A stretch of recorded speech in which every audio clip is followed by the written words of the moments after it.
Ana Royal Tiago 4-yildagi daraxti. O'zini o'zi juda kuchli chaynatadi, mana. Juda kuchli chaynatadi. Kalibri 22, 23, 26 gacha atrofida. Ana juda ko'p bo'lgan, buni toqalash kerakmi bilmadim, lekin 5 gektar 6 gektar ekkanlar toqalamasa shu mashg'ulot bo'ladi. KGB bo'lsa ham mashina bo'lib ketishi ehtimoli kutilyapti do'stlar. Mana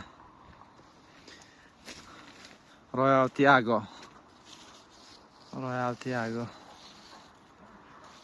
Hozirda O'zbekistonda kalibr yirik do'stlarni ekishni tavsiya beraman shuning uchun.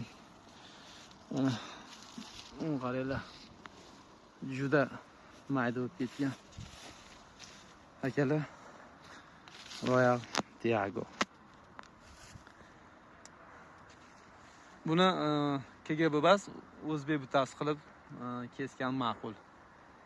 Ana akalar, KGB bo'lsa xuddi mashg'ulot bo'ladi. 3-4 yildan keyin ma'da meva qolmay tevaga chiqib ketish ehtimoli bor akalar.